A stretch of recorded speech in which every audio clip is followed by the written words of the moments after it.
Hi, my name's Jeff Noak and I run Ad Place Marketing and Media. With the rise of movies and short videos and things like that on YouTube and social media and websites and using in email marketing, I decided that we ought to look into setting up an in-office film studio.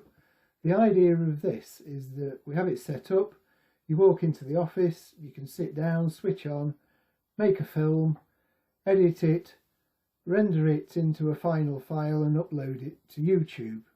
It all sounds really easy, so as I say here, how hard can it be? Well, it turns out that it was quite difficult, not in so much setting it all up, but actually finding out how to integrate the various aspects you need and making those work. So what I want to do is just try and make it easy for you. There's loads of technical videos out there that can resolve your problems. I'm not going to reinvent the wheel and sort of make new films for that. I'm just going to give you the 5% that seem to be missing to me out of all those other films I watched. So the first thing you need to do is get yourself a camera. We bought a Logitech C930E, which is a wonderful little camera. It's got an inbuilt mic. It plugs and plays through a USB, and it's really easy to set up. We paired that with a Blue Snowball mic. Again, it's USB driven. It plays out of the box. You can connect it up very easily. You go to your sound app and set it up there so that your mic will be then, the Snowball will be then overriding the mic on the video. A green screen is essential really for what we wanted to do, because we wanted to sit there and put other backgrounds and various things on. So we bought a really good Elgato green screen. It's a taut screen, beautiful colour green, and no sort of rippling backgrounds that will interfere with your resolution when you're editing. Lights, we'd already got some lights and stands, so these are the type of lights we went out to buy, and all this stuff is on Amazon. You've just got to sort of have a hunt around and find it, but it's a standard set of LED lights and stands. So where did we get into trouble? Well, the first thing, it was help. Why won't my camera zoom or record? Because as I said, we'd set the camera up.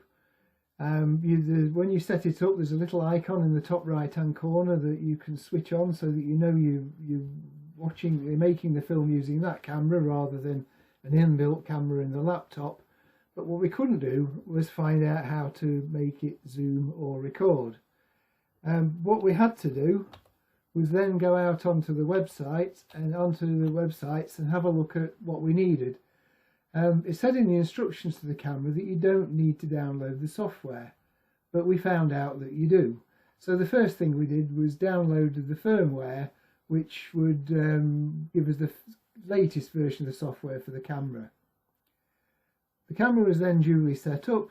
We could see it, but there was no record button, and we also couldn't zoom it.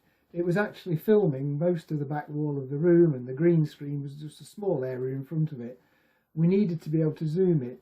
What we didn't realise was in here there's a set of settings which you need to download, and there they are. You've got to go out and get them. So that's a separate thing.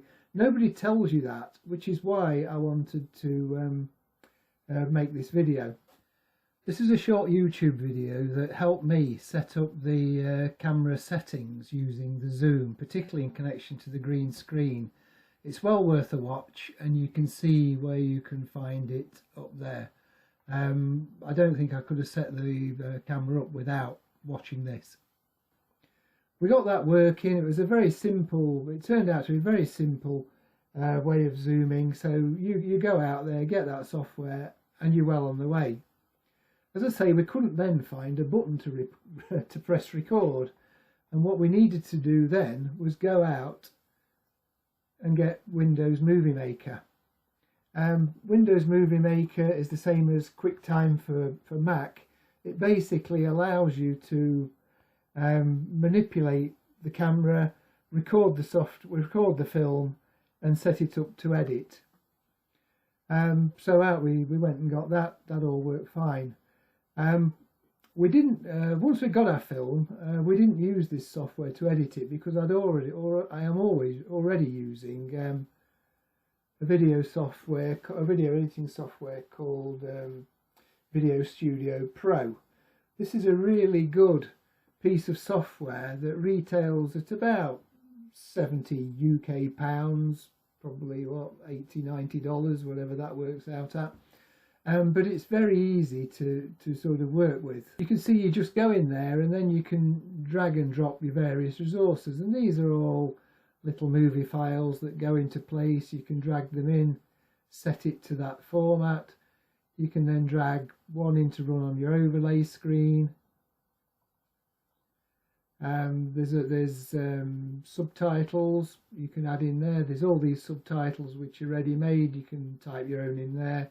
And then there's various effects and various things like that,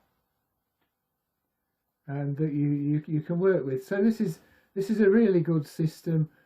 Within the software there's lots of tutorials, upgrades, various things. You can screen capture, and then you can share your final film. You can render it to whatever format you need to do, give it a title, and you'll be ready. Render it to a final MPEG-4 file, and you'll be ready to upload that to YouTube. As I say, the purpose of this film was just to give you an idea of what you need when you're setting up a little studio like the one we've now put in place. So I hope that you found it useful. If you need any more information, then we're at this website. Give us a shout, drop us an email, and we'll see if we can help you.